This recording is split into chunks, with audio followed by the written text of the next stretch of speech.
ਕੁਲਦੀਪ ਕੌਰ ਭੁੱਲਰ ਦਾ novel ਹੈ ਜ਼ਹਿਰੀਲੀ ਧਰਤੀ। ਅੰਗ ਚੌਥਾ। ਨਾਲੇ ਖੌਰੇ ਕਦੋਂ ਥਿੜਕ ਗਏ ਜੀ ਅਸੀਂ ਸੱਚੀਆਂ ਮੁਹੱਬਤਾਂ ਵਾਲੇ। ਸੱਜਣ ਸਿੰਘ ਦੇ ਬਹੁਤ ਪਿੱਛੇ ਪੈਣ ਤੇ ਪੁਲਿਸ ਨੇ ਲਾਲੀ ਦੇ ਘਰ ਗੇੜਾ ਮਾਰਿਆ, ਪਰ ਲਾਲੀ ਘਰ ਨਹੀਂ ਮਿਲਿਆ। ਥਾਣੇਦਾਰ ਨੇ ਫਾਈਲ ਵਿੱਚ ਭਗੌੜਾ ਲਿਖ ਕੇ ਖਹਿੜਾ ਛੁਡਾ ਲਿਆ। ਨਿੰਦਰ ਰਾਤ ਬਰਾਤੇ ਪਿਓ ਤੋਂ ਚੋਰੀ ਲਾਲੀ ਦੇ ਪਿੰਡ ਗੇੜਾ ਮਾਰਦਾ। ਰਾਤ ਨੂੰ ਲੁਕ ਛਿਪ ਕੇ ਸੂਏ ਦੇ ਲੱਗਦੀ ਮਹਿਫਿਲ ਨੂੰ ਵੀ ਦੂਰ ਖਲੋ ਕੇ ਸੁਣਦਾ, ਪਰ ਲਾਲੀ ਕਿਤੋਂ ਵੀ ਉਹਦੇ ਹੱਥ ਨਾ ਲੱਗਿਆ। ਆਖਰ ਇੱਕ ਦਿਨ ਗੁੱਸਾ ਖਾ ਕੇ ਉਹ ਲਾਲੀ ਦੇ ਪਿਓ ਕੋਲ ਪਹੁੰਚ ਗਿਆ। ਬਾਬਾ ਜੀ, ਮੈਨੂੰ ਲਾਲੀ ਚਾਹੀਦਾ, ਕਿਸੇ ਵੀ ਹਾਲਤ ਵਿੱਚ ਮੈਨੂੰ ਦੱਸੋ ਕਿੱਥੇ ਆਓ। ਸੁਰੈਣ ਸਿੰਘ ਦੇ ਗੇਟ ਖੋਲ੍ਹਦਿਆਂ ਹੀ ਨਿੰਦਰ ਧੁੱਸ ਦੇ ਕੇ ਅੰਦਰ ਵੜ ਗਿਆ। ਉਹਦੀਆਂ ਅੱਖਾਂ ਲਾਲ ਤੇ ਬੁੱਲ੍ਹ ਫਰਕ ਰਹੇ ਸਨ। ਪੁੱਤਰਾ, ਉਹ ਤੇ ਬੜੇ ਚਿਰਾਂ ਤੋਂ ਘਰ ਨਹੀਂ ਆਇਆ, 2 ਮਹੀਨੇ ਹੀ ਹੋ ਗਏ ਨੇ। ਮੈਨੂੰ ਨਹੀਂ ਪਤਾ ਕਿੱਥੇ ਗਿਆ। ਉਂਝ ਤੈਨੂੰ ਕੰਮ ਕੀ ਹੈ?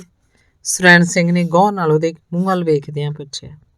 ਕੰਮ ਨਹੀਂ, ਉਹਦੇ ਗੁਨਾਹ ਦੀ ਸਜ਼ਾ ਦੇਣੀ ਹੈ, ਜਿਹਦੇ ਕਰਕੇ ਲੁਕਿਆ ਬੈਠਾ ਮਾਂ ਦੀ ਬੁੱਕਲ 'ਚ।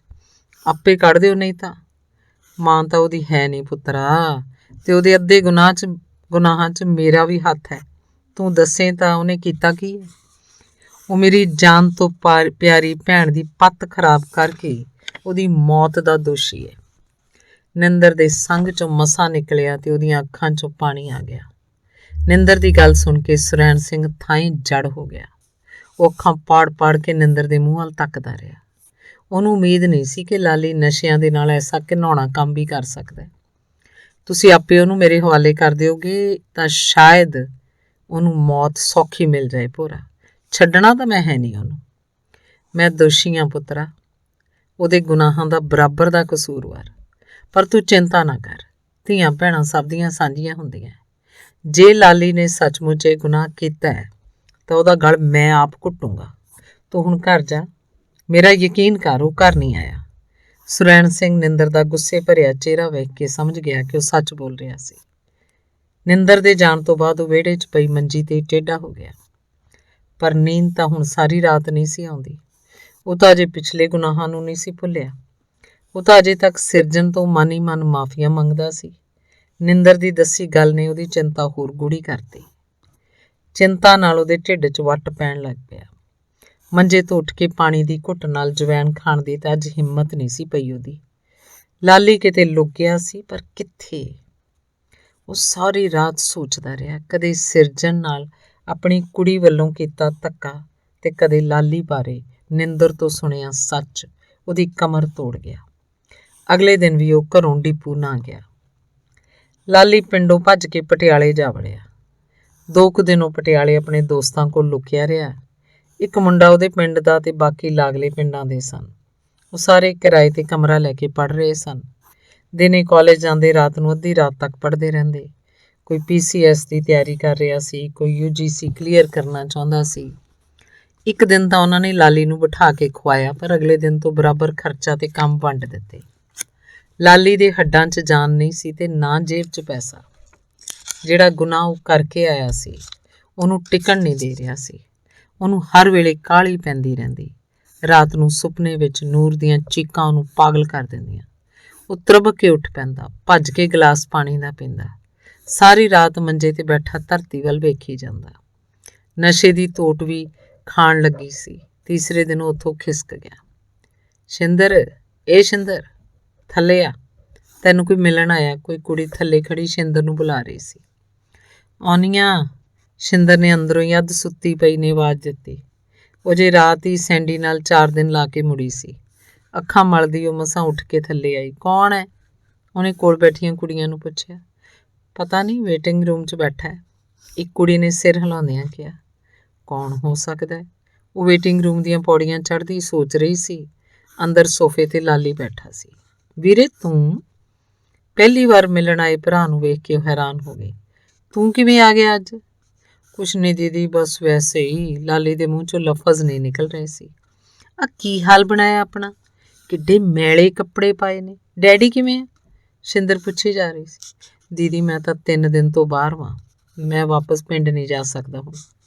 ਆਹ ਕੀ ਗੱਲ ਹੋਈ? ਵਾਪਸ ਕਿਹੜੀ ਗੱਲੋਂ ਨਹੀਂ ਜਾ ਸਕਦਾ? ਬਸ ਗਲਤੀ ਬਹੁਤ ਵੱਡੀ ਹੋ ਗਈ। ਤੇਰੇ ਕੋਲ ਕੁਝ ਪੈਸੇ ਹੈਗੇ ਨੇ? ਮੇਰਾ ਸਿਰ ਦੁਖਦਾ, ਤੁਰਿਆ ਨਹੀਂ ਜਾ ਰਿਹਾ, ਭੁੱਖ ਵੀ ਲੱਗੀ ਹੈ।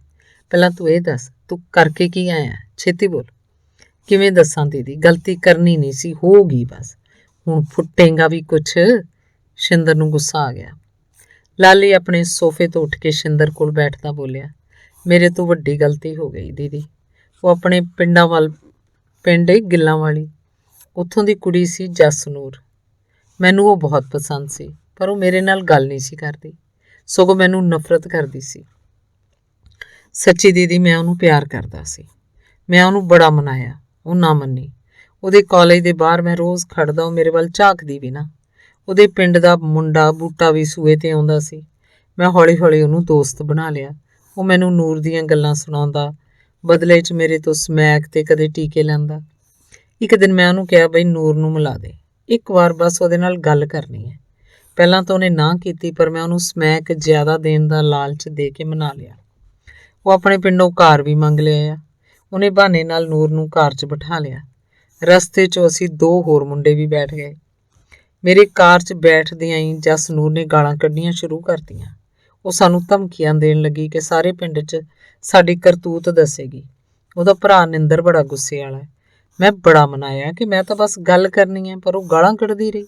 ਕਹਿੰਦੀ ਤੁਸੀਂ ਮੇਰੀ ਬੇਇੱਜ਼ਤੀ ਕੀਤੀ ਹੈ। ਸਾਨੂੰ ਉਹ ਗੰਦੇ ਨਸ਼ੇੜੀ ਕਹਿ ਕੇ ਗੱਡੀ 'ਚੋਂ ਬਾਹਰ ਥੁੱਕਦੀ, ਬੂਟੇ ਨੂੰ ਬਾਰ-ਬਾਰ ਗੱਡੀ ਰੋਕਣ ਲਈ ਚੀਕਦੀ। ਹਾਰ ਕੇ ਮੈਂ ਉਹਦੇ ਮੂੰਹ 'ਤੇ ਉਹਦੀ ਚੁੰਨੀ ਬੰਨ੍ਹਤੀ। ਉਹ ਜੇ ਵੀ ਟਿਕ ਨਹੀਂ ਰਹੀ ਸੀ। ਅਸੀਂ ਡਰ ਕੇ ਗੱਡੀ ਦੂਰ ਟਿੱਬਿਆਂ ਵੱਲ ਲੈ ਗਏ। ਅਸੀਂ ਸਾਰਿਆਂ ਨੇ ਰੱਜ ਕੇ ਸਮੈਕ ਪੀਤੀ ਸੀ। ਮੈਂ ਜਸਨੂਰ ਨੂੰ ਹਾਸਲ ਕਰਨਾ ਚਾਹੁੰਦਾ ਸੀ। ਇਸੇ ਜ਼ਿੱਦ 'ਚ ਮੇਰੇ ਤੋਂ ਉਹਦੀ ਇੱਜ਼ਤ ਲੁੱਟਣ ਦਾ ਗੁਨਾਹ ਹੋ ਗਿਆ। ਮੈਂ ਤੇ ਮੇਰੇ ਦੋਸਤਾਂ ਨੇ ਜਸਨੂਰ ਨੂੰ ਝਾੜੀਆਂ ਵਿੱਚ ਲੁਕੋ ਲਿਆ। ਡਰ ਭਜਾਉਣ ਲਈ ਅਸੀਂ ਹੋਰ ਸਮੈਕ ਪੀਤੀ। ਫਿਰ ਪਤਾ ਨਹੀਂ ਅਸੀਂ ਉਹਦੇ ਨਾਲ ਕੀ ਕੀਤਾ। ਅੱਧੀ ਰਾਤ ਉੱਥੋਂ ਵਾਪਸ ਭੱਜ ਆਏ। ਸੱਚ ਜਾਣੀ ਦੀਦੀ, ਮੈਂ ਤਾਂ ਉਹਨੂੰ ਪਿਆਰ ਸ਼ਬਦ ਅਜੇ ਲਾਲੀ ਦੇ ਮੂੰਹ 'ਚ ਸੀ। ਸ਼ਿੰਦਰ ਨੇ ਜ਼ੋਰਦਾਰ ਥੱਪੜ ਉਹਦੇ ਮੂੰਹ 'ਤੇ ਜੜਤਾ। ਇਹ ਕਿਹੜਾ ਪਿਆਰ ਹੋਇਆ ਬੇਵਕੂਫਾ, ਨਸ਼ੇ 'ਚ ਅੰਨਾ ਹੋ ਕੇ ਕੁੜੀ ਮਾਰ ਆਇਆ। ਦੀਦੀ ਮੈਨੂੰ ਮਾਫ਼ ਕਰ ਦੇ, ਮੈਨੂੰ ਬਚਾ ਲੈ, ਪੁਲਿਸ ਲੱਭਦੀ ਹੋਣੀ ਹੈ। ਮੈਂ ਤੇਰਾ ਹਮੇਸ਼ਾ ਸਾਥ ਦਿੱਤਾ, ਭਾਪੇ ਤੋਂ ਤੈਨੂੰ ਕਦੇ ਝਿੜਕਾਂ ਨਹੀਂ ਪੈਣ ਦਿੱਤੀਆਂ। ਇਹ ਆਖਦਿਆਂ ਲਾਲੀ ਉਹਦੇ ਪੈਰਾਂ 'ਤੇ ਡਿੱਗ ਪਿਆ। ਇੱਥੇ ਬਹਿ, ਹੁਣ ਨਾਟਕ ਨਾ ਕਰ, ਕੋਈ ਵੇਖ ਲੂਗਾ। ਆਖਦਿਆਂ ਸ਼ਿੰਦਰ ਨੇ ਉਹਦੀ ਬਾਂਹ ਫੜ ਕੇ ਆਪਣੇ ਬਰਾਬਰ ਬਿਠਾ ਲਿਆ। 2 ਮਿੰਟ ਉਹ ਸੋਚੀ ਪੈ ਗਈ। ਸੋਚਦਿਆਂ ਉਹਦੀ ਨਜ਼ਰ ਸਾਹਮਣੇ ਕੰਧ 'ਤੇ ਲੱਗੀ ਭਗਤ ਸਿੰਘ ਦੀ ਤਸਵੀਰ 'ਤੇ ਪਈ। ਉਹਦੀਆਂ ਅੱਖਾਂ ਨੀਵੀਆਂ ਹੋ ਗਈਆਂ। ਜਾਣ ਬੁੱਝ ਕੇ ਉਹ ਕਿਸੇ ਹੋਰ ਪਾਸੇ ਵੇਖਣ ਲੱਗੀ। ਚਾਹ ਕੇ ਵੀ ਉਹ ਦੁਬਾਰਾ ਤਸਵੀਰ ਨਾਲ ਨਜ਼ਰਾਂ ਨਾ ਮਿਲਾ ਸਕੀ। ਥੋੜ੍ਹੀ ਦੇਰ ਸੋਚਣ ਤੋਂ ਬਾਅਦ ਉਹਨੇ ਸੈਂਡੀ ਦਾ ਨੰਬਰ ਮਿਲਾਇਆ ਤੇ ਉਹਨੂੰ ਲਾਲੀ ਦੇ ਸ਼ਿਮਲੇ ਰਹਿਣ ਦਾ ਇੰਤਜ਼ਾਮ ਕਰਨ ਲਈ ਕਿਹਾ। ਲਾਲੀ ਨੂੰ ਉਹਨੇ ਸ਼ਿਮਲੇ ਦਾ ਐਡਰੈਸ ਸਮਝਾ ਕੇ 2000 ਰੁਪਇਆ ਦੇ ਕੇ ਤੋਰ ਦਿੱਤਾ। ਵਾਪਸ ਆਪਣੇ ਕਮਰੇ 'ਚ ਆ ਕੇ ਸ਼ਿੰਦਰ ਸੌਂ ਨਾ ਸਕੀ। ਅਜੀਬ ਜਿਹੀ ਬੇਚੈਨੀ ਨਾਲ ਉਹਦਾ ਸੰਗ ਸੁੱਕ ਰਿਹਾ ਸੀ। ਰਹਿ ਕੇ ਉਹਦੀਆਂ ਅੱਖਾਂ ਅੱਗੇ ਭਗਤ ਸਿੰਘ ਦੀ ਫੋਟੋ ਆ ਰਹੀ ਸੀ। ਉਹਨੂੰ ਯਾਦ ਆ ਰਿਹਾ ਸੀ ਕਿਵੇਂ ਸਿਰਜਣ ਨੇ ਕਾਲਜ 'ਚ ਉਹਦੀ ਰੈਗਿੰਗ ਹੋਣ ਤੋਂ ਉਹਨੂੰ ਬਚਾ ਲਿਆ ਸੀ। ਛਾਤੀ ਤਾਣ ਕੇ ਉਹਦੇ ਅੱਗੇ ਖੜਾ ਹੋ ਗਿਆ ਸੀ। ਖਬਰਦਾਰ ਜੇ ਕਿਸੇ ਨੇ ਇਸ ਨਾਲ ਟਿੱਚਰ ਕੀਤੀ, ਜਬਾੜਾ ਭੰਨ ਕੇ ਰੱਖ ਦੂੰਗਾ। ਕਿੰਨੇ ਗੁੱਸੇ ਨਾਲ ਮੁੰਡਿਆਂ ਨੂੰ ਤਾੜ ਰਿਹਾ ਸੀ। ਕਿਸੇ ਮੁੰਡੇ ਦੀ ਹਿੰਮਤ ਨਹੀਂ ਪਈ ਅੱਗੇ ਬੋਲਣ ਦੀ। ਫਿਰ ਉਹਨੇ ਹਰ ਮੁੰਡੇ ਨੂੰ ਨਾਲ ਲੈ ਕੇ ਰੈਗਿੰਗ ਦੇ ਖਿਲਾਫ ਸਟ੍ਰਾਈਕ ਕੀਤੀ। ਨਾਅਰੇਬਾਜ਼ੀ ਹੋਈ, ਤਕਰਾਰਬਾਜ਼ੀ ਹੋਈ ਤੇ ਆਖਰ ਪ੍ਰਿੰਸੀਪਲ ਨੇ ਸਿਰਜਣ ਦੇ ਗਰੁੱਪ ਦੀਆਂ ਦਲੀਲਾਂ ਸੁਣਦਿਆਂ ਹਮੇਸ਼ਾ ਲਈ ਰੈਗਿੰਗ ਬੰਦ ਕਰ ਦਿੱਤੀ। ਰੈਗਿੰਗ ਕਰਦੇ ਫੜੇ ਜਾਣ ਤੇ ਕਾਲਜ ਵਿੱਚੋਂ ਕੱਢ ਦੇਣ ਦੇ ਆਰਡਰ ਜਾਰੀ ਕਰ ਦਿੱਤੇ। ਸ਼ਿੰਦਰ ਨੂੰ ਯਾਦ ਆ ਰਿਹਾ ਸੀ ਉਹ ਦਿਨ ਜਦੋਂ ਉਹਨੇ ਵੇਟਿੰਗ ਰੂਮ 'ਚ ਪਹਿਲੇ ਦਿਨ ਭਗਤ ਸਿੰਘ ਦੀ ਫੋਟੋ ਵੇਖੀ ਸੀ। ਵੇਖਦਿਆਂ ਸਾਰ ਉਹਨੂੰ ਸਿਰਜਣ ਦਾ ਖਿਆਲ ਆਇਆ ਸੀ। ਧੀਆਂ ਭੈਣਾਂ ਦੀ ਇੱਜ਼ਤ ਕਰਨ ਵਾਲਾ ਤੇ ਅਨਿਆਂ ਦੇ ਖਿਲਾਫ ਲੜਨ ਵਾਲਾ ਸੋਹਣਾ ਨੌਜਵਾਨ ਸਿਰਜਣ। ਪਰ ਅੱਜ ਉਹ ਫੋਟੋ ਨਾਲ ਨਜ਼ਰਾਂ ਨਹੀਂ ਮਿਲਾ ਸਕੇ। ਸ਼ਾਇਦ ਇਸ ਲਈ ਕਿ ਉਹ ਫੋਟੋ ਬਹੁਤ ਸਾਫ਼ ਹੈ ਤੇ ਉਹਦੀ ਨਜ਼ਰ ਮੈਲੀ। ਸ਼ਾਇਦ ਉਹ ਝੂਠ ਦਾ ਸਾਥ ਦੇ ਰਹੀ ਸੀ। ਅਨਿਆਂ ਦੀ ਹਿੱਸੇਦਾਰ ਬਣ ਚੁੱਕੀ ਸ਼ਿੰਦਰ ਅੱਜ ਆਤਮ ਗਿਲਾਨੀ ਦੀ ਪਹਿਲੀ ਪੌੜੀ ਚੜ੍ਹ ਰਹੀ ਸੀ। ਅੱਜ ਸ਼ਾਮੀ ਫਿਰ ਘੁੰਮਣ ਦਾ ਪ੍ਰੋਗਰਾਮ ਬਣਿਆ। ਕਿੱਥੇ ਜਾਵਾਂਗੇ, ਉਹ ਪੁੱਛ ਰਹੀ ਸੀ। ਇੱਥੇ ਗੱਡੀ 'ਚ ਗੇੜੀਆਂ ਮਾਰ ਲਾਂਗੇ, ਜੂਸ ਪੀਵਾਂਗੇ। ਤੂੰ ਰੈਡੀ ਰਹੀਂ 6 ਵਜੇ। ਓਕੇ। ਸ਼ਿੰਦਰ ਸਹੀ 6 ਵਜੇ ਤਿਆਰ ਹੋ ਕੇ ਗੇਟ 'ਤੇ ਖਲੋ ਗਈ।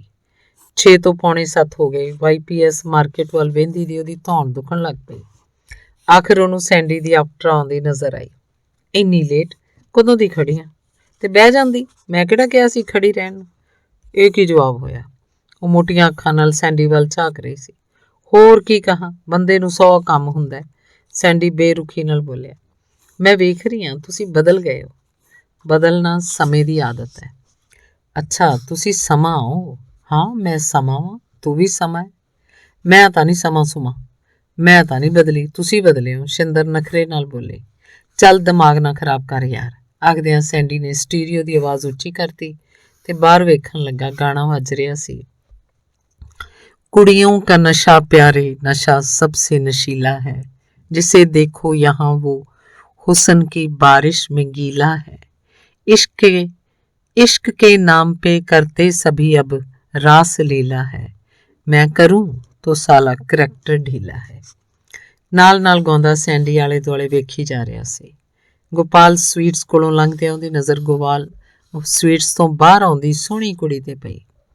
ਕੋਲੋਂ ਲੰਘਦਾ ਉਹ ਇੱਕ ਟੱਕ ਉੱਧਰ ਵੇਖਦਾ ਰਿਹਾ। ਅਗਲੇ ਮੋੜ ਤੇ ਉਹਨੇ ਗੱਡੀ ਘੁਮਾ ਲਈ। ਵਾਪਸ ਆਉਣ ਤੱਕ ਉਹ ਕੁੜੀ ਗੱਡੀ 'ਚ ਬੈਠ ਕੇ ਉੱਥੋਂ ਨਿਕਲ ਰਹੀ ਸੀ। ਸੈਂਡੀ ਨੇ ਆਪਟਰਾ ਉਹਦੇ ਪਿੱਛੇ ਲਾਤੇ। ਇਹ ਕੀ ਹੈ ਸੈਂਡੀ? ਕਾਫੀ ਦੇਰ ਦੀ ਚੁੱਪ ਬੈਠੀ ਸ਼ਿੰਦਰ ਖਿਝ ਕੇ ਬੋਲੀ। ਕੁਛ ਨਹੀਂ, ਨਵਾਂ ਪਟੋਲਾ। ਇਹ ਜ਼ਿਆਦਾ ਨਹੀਂ ਹੋ ਰਿਹਾ ਕੁਛ? ਨਾ ਮੈਂ ਹੁਣ ਕਿਸੇ ਨੂੰ ਵੇਖ ਵੀ ਨਹੀਂ ਸਕਦਾ। ਮੈਂ ਨਾਲ ਬੈਠੀ ਹਾਂ ਤੇ ਤੁਸੀਂ ਕਿਸੇ ਹੋਰ ਮਗਰ। ਸ਼ਰਮ ਕਰੋ। ਜ਼ਿਆਦਾ ਬਕਵਾਸ ਨਹੀਂ ਕਰਨੀ ਮੇਰੇ ਨਾਲ। ਸੈਂਡੀ ਨੇ ਮੋੜ ਤੋਂ ਕਾਰ ਹੋਸਟਲ ਵੱਲ ਮੋੜ ਲਈ। Mind your language Sandy. 2 ਟਕੇ ਦੀ ਲੌਂਡੀ, ਤੂੰ ਮੈਨੂੰ ਸਿਖਾਏਂਗੀ ਮੈਨਰਸ? ਕੀਪ ਯੋਰ ਮਾਊਥ ਸ਼ਟ, ਨਹੀਂ ਤਾਂ। ਸੈਂਡੀ ਨੇ ਸ਼ਿੰਦਰ ਵੱਲ ਹੱਥ ਚੁੱਕਿਆ ਪਰ ਵਾਪਸ ਮੋੜ ਲਿਆ। ਉਹਨੂੰ ਬੀਅਰ ਚੜ੍ਹ ਗਈ ਸੀ। ਇੱਕ ਗੱਲ ਸੁਣ ਲੈ ਕੰਨ ਖੋਲ ਕੇ। ਹੁਣ ਤੱਕ ਤੇਰੇ ਮੇਰੇ 'ਚ ਜੋ ਸੀ ਸੋ ਸੀ। ਤੂੰ ਤੇ ਤੇਰਾ ਭਰਾ ਤਿੱਤਰ ਹੋ ਜਾਓ ਇੱਥੋਂ ਹੁਣ। ਕੀ ਬੋਲ ਰਹੇ ਹੋ? ਪਤਾ ਵੀ ਇਹ ਕੁਛ? ਸ਼ਿੰਦਰ ਨਰਮ ਪੈ ਗਈ ਸੀ। ਤੈਨੂੰ ਮੈਂ ਦੱਸਦਾ ਅੱਜ, ਤੇਰਾ ਮੇਰਾ ਇੰਨਾ ਹੀ ਸਾਥ ਸੀ। ਤੁਸੀਂ ਮੇਰੇ ਨਾਲ ਇੱਦਾਂ ਨਹੀਂ ਕਰ ਸਕਦੇ। ਨਿਧੀ ਨੂੰ ਤਾਂ ਤੁਸੀਂ ਆਸਟ੍ਰੇਲੀਆ ਜਾਣ ਨੂੰ ਵੀ ਪੈਸੇ ਦਿੱਤੇ ਸੀ ਤੇ ਮੇਰੇ ਲਈ ਇੰਨੀ ਛੇਤੀ ਥੱਕ ਗਏ। ਤੂੰ ਨਿਧੀ ਦੀ ਬਰਾਬਰੀ ਕਿੱਥੋਂ ਕਰ ਲੇਂਗੀ? ਕਿੱਥੇ ਰੱਜੀ ਪੁੱਜੀ ਘਰ ਦੀ ਨਿਧੀ, ਕਿੱਥੇ ਤੂੰ ਭੁੱਖੜ ਜਾਤ। ਸੈਂਡੀ ਪੂਰੇ ਗੁੱਸੇ 'ਚ ਸੀ। ਖਬਰਦਾਰ ਜੇ ਮੇਰੀ ਜਾਤ ਬਾਰੇ ਕੁਝ ਬੋਲਿਆ। ਗੁੱਸੇ ਨਾਲ ਸ਼ਿੰਦਰ ਦੀਆਂ ਨਸਾਂ ਫੜਕਣ ਲੱਗੀਆਂ। ਤੇਰੇ ਵਰਗੇ ਤਾਂ ਉਹ 4 ਰੱਖੀ ਫਿਰਦੀ ਸੀ। ਉਹਦੀ ਆਵਾਜ਼ ਤਿੱਖੀ ਹੋ ਗਈ। ਤੂੰ ਦਫਾ ਹੋ। ਤੇਰੇ ਭਰਾ ਨੂੰ ਬੁਲਾ ਉੱਥੋਂ। 2 ਮਹੀਨੇ ਹੋ ਗਏ ਫਰੀ ਦੀਆਂ ਖਾਂਦੇ ਨੂੰ। ਸੈਂਡੀ ਨੇ ਹੋਸਟਲ ਦੇ ਬਾਹਰ ਪਹੁੰਚ ਕੇ ਗੱਡੀ ਦੀ ਬ੍ਰੇਕ ਮਾਰੀ। ਮੇਰੇ ਨਾਲ ਇਹ ਧੋਖਾ ਤੈਨੂੰ ਮਹਿੰਗਾ ਪਏਗਾ। Just get lost from my car. ਜੇ ਭਲੀ ਚਾਹੁੰਦੀ ਹੈ ਤਾਂ ਵਾਪਸ ਪਿੰਡ ਚਲੀ ਜਾ। ਸੈਂਡੀ ਨੇ ਸ਼ਿੰਦਰ ਨੂੰ ਗੱਡੀ ਤੋਂ ਬਾਹਰ ਧੱਕਾ ਦਿੰਦਿਆਂ ਧਮਕੀ ਦਿੱਤੀ। ਸ਼ਿੰਦਰ ਕੰਬਦੀਆਂ ਲੱਤਾਂ ਨਾਲ ਕਾਹਲੀ ਕਾਹਲੀ ਹੋਸਟਲ ਦਾ ਗੇਟ ਵੜ ਗਈ। ਅੱਜ ਪਹਿਲੀ ਵਾਰ ਉਹਨੂੰ ਹੋਸਟਲ 'ਚ ਰਹਿਣ ਤੋਂ ਡਰ ਲੱਗਿਆ ਸੀ।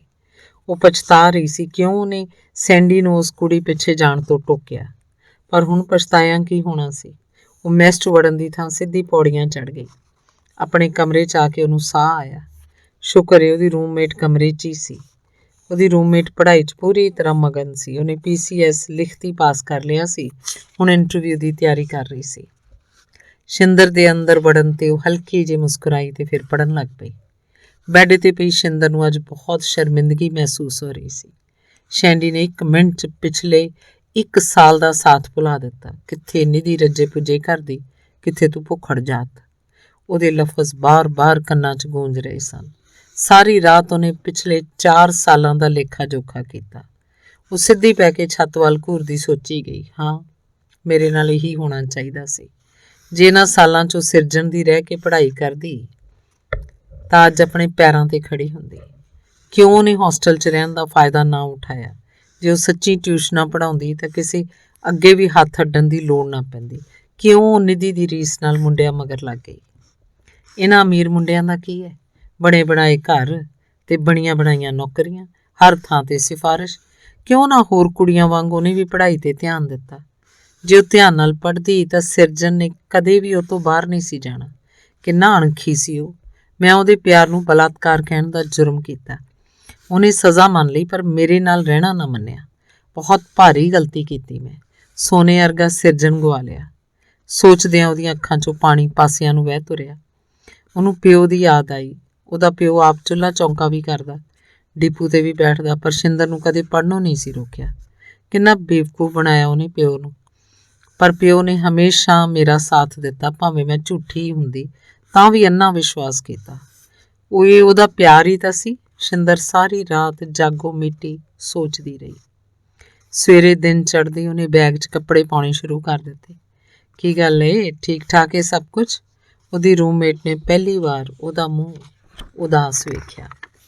ਨਹੀਂ, ਉੱਦਾਂ ਹੀ ਬਸ ਪਿੰਡ ਜਾਣ ਨੂੰ ਜੀ ਕਰਦਾ ਹੈ, ਲਾ ਆਉਣੀ ਆ 4 ਦਿਨ, ਉਹਨੇ ਨੀਵੀਆਂ ਅੱਖਾਂ ਨਾਲ ਹੀ ਜਵਾਬ ਦਿੱਤਾ ਤੇ ਤੌਲੀਆ ਲੈ ਕੇ ਬਾਥਰੂਮ ਵੱਲ ਚਲੀ ਗਈ।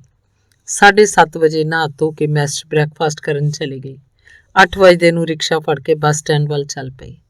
ਉਹਨੂੰ ਲਾਲੀ ਦਾ ਖਿਆਲ ਆਇਆ, ਉਹਨੂੰ ਕਿਵੇਂ ਖਬਰ ਕਰਾਂ, ਫੋਨ ਤਾਂ ਹੈ ਨਹੀਂ ਉਹਦੇ ਕੋਲ।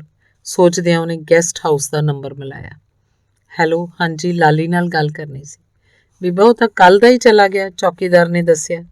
ਸ਼ਿੰਦਰ ਫੋਨ ਕੱਟ ਕੇ ਸੋਚੀ ਪੈ ਗਈ, ਮੇਰੇ ਕੋਲ ਤਾਂ ਆਇਆ ਨਹੀਂ, ਪਿੰਡ ਉਹ ਜਾ ਨਹੀਂ ਸਕਦਾ, ਫਿਰ ਗਿਆ ਕਿੱਥੇ? ਬੱਸ 'ਚ ਬੈਠੀ ਉਹ ਬਾਰੀ ਤੋਂ ਬਾਹਰ ਵੇਖ ਰਹੀ ਸੀ। ਭੱਜੀ ਜਾਂਦੀ ਬੱਸ ਕਿਵੇਂ ਸਾਰੇ ਦਰਖਤਾਂ ਨੂੰ ਪਿੱਛੇ ਛੱਡੀ ਜਾਂਦੀ ਸੀ, ਜਿਵੇਂ ਜ਼ਿੰਦਗੀ ਦੇ ਕੀਮਤੀ ਸਾਲ ਭੱਜ ਰਹੇ ਸਨ। ਪੜ੍ਹਾਈ 'ਚ ਐਡੀ ਹੁਸ਼ਿਆਰ ਹੋਣ 'ਤੇ ਵੀ ਉਹ ਜ਼ਿੰਦਗੀ 'ਚ ਫੇਲ ਹੋ ਗਈ ਸੀ। ਅੱਖਾਂ 'ਤੇ ਬੰਨੀ ਲਾਲਚ ਦੀ ਪੱਟੀ ਨੇ ਉਹਨੂੰ ਜ਼ਿੰਦਗੀ ਦੇ ਭੱਜੇ ਜਾ ਰਹੇ ਦਿਨ ਵੇਖਣ ਹੀ ਨਹੀਂ ਦਿੱਤੇ। ਪਿੰਡ ਦੇ ਸਾਦੇ ਜਿਹੇ ਘਰ 'ਚੋਂ ਕਿੰਨੀ ਖੁਸ਼ ਸੀ। ਪਾਪਾ ਹਮੇਸ਼ਾ ਉਹਨੂੰ ਸ਼ਿੰਦਾ ਪੁੱਤ ਕਹਿ ਕੇ ਬੁਲਾਉਂਦੇ। ਉਹਨੇ ਲਾਲਚ ਦੇ ਗਾਰੇ 'ਚ ਫਸ ਕੇ ਰੀਝਾਂ ਦੀ ਧਰਤੀ ਜ਼ਹਿਰੀਲੀ ਕਰ ਲਈ ਸੀ। ਆਪਣੇ ਮਤਲਬ ਲਈ ਵੱਡੀ ਟੁੱਕੀ ਧਰਤੀ ਕਦੇ ਵੀ ਉਪਜਾਊ ਨਹੀਂ ਹੋ ਸਕਦੀ। ਲਾਲਚ ਵਿੱਚ ਆ ਕੇ ਜ਼ਹਿਰੀਲੀ ਕੀਤੀ ਧਰਤੀ ਦੀ ਕੁੱਖੋਂ ਉਪਜਿਆ ਬੀਜ ਕਦੇ ਫਲ ਨਹੀਂ ਦੇਗਾ। ਉੱਥੇ ਬਸ ਪਖੜੇ ਜੰਡ ਕਰੀਰਾਂ ਉੱਗਣਗੇ। ਹਾਂ, ਉੱਥੇ ਠੰਡੀ ਛਾਂ ਦੇਣ ਵਾਲੇ ਫਲਦਾਰ ਰੁੱਖ ਨਹੀਂ ਉੱਗ ਸਕਦੇ। ਉੱਥੇ ਬਸ ਮਾਰੂਥਲ ਹੋਏਗਾ, ਦੂਰ ਦੂਰ ਤੱਕ ਫੈਲਿਆ ਪਿਆਸਾ ਮਾਰੂਥਲ ਤੇ ਟਿੱਬਿਆਂ ਦੀ ਰੇਤ ਨਾਲ ਭਰੀ ਹੋਈ ਬੰਜਰ ਜ਼ਹਿਰੀਲੀ ਧਰਤੀ, ਜਮਾ ਮੇਰੇ ਵਰਗੀ। ਬੀਬਾ ਆਪਣੀ ਬਾਂਹ ਅੰਦਰ ਰੱਖੋ, ਚਲਦੀ ਬੱਸ 'ਚ ਬਾਰੀ ਤੋਂ ਬਾਹਰ ਨਹੀਂ ਵੇਖਣਾ। ਕੰਡਕਟਰ ਦੀ ਹਦਾਇਤ ਨੇ ਉਹਨੂੰ ਸੋਚਾਂ 'ਚੋਂ ਕੱਢ ਲਿਆ। ਆਪਣੀ ਬਾਂਹ ਅੰਦਰ ਕਰਕੇ ਉਹਨੇ ਆਪਣੇ ਤੋਂ ਮੋਹਰਲੀ ਸੀਟ ਨੂੰ ਫੜ ਲਿਆ। ਕਿੰਨਾ ਸੰਭਲ ਕੇ ਰਹਿਣਾ ਪੈਂਦਾ ਚਲਦੀ ਬੱਸ 'ਚ। ਜ਼ਰਾ ਵੀ ਨਿਯਮ ਤੋੜਨ 'ਤੇ ਸਰੀਰਕ ਤੇ ਮਾਨਸਿਕ ਨੁਕਸਾਨ ਹੋ ਜਾਂਦੇ। ਹਰ ਚੀਜ਼ ਦੇ ਆਪਣੇ ਨਿਯਮ ਹੁੰਦੇ ਨੇ, ਇਵੇਂ ਹੀ ਜ਼ਮੀਰ ਜਿੰਦਾ ਰੱਖ ਕੇ ਜਿਉਣ ਦੇ ਵੀ ਨਿਯਮ ਨੇ। ਜਦੋਂ ਤੁਸੀਂ ਜ਼ਿੰਦਗੀ ਨੂੰ ਦੂਜਿਆਂ ਦੇ ਮੋਢਿਆਂ ਦੀ ਵਿਸਾਖੀ ਦੇ ਸਹਾਰੇ ਚਲਾਓਗੇ ਤਾਂ ਤੁਹਾਡਾ ਜ਼ਮੀਰ ਕਿਵੇਂ ਜਿੰਦਾ ਰਹੇਗਾ? ਸਾਰੇ ਗੁਰੂਆਂ ਪੀਰਾਂ ਨੇ ਤਾਈਓਂ ਹੱਥੀਂ ਕਿਰਤ ਕਰਨ ਦਾ ਉਪਦੇਸ਼ ਦਿੱਤਾ ਹੈ ਤਾਂ ਕਿ ਤੁਹਾਡਾ ਜ਼ਮੀਰ ਜਿੰਦਾ ਰਹੇ।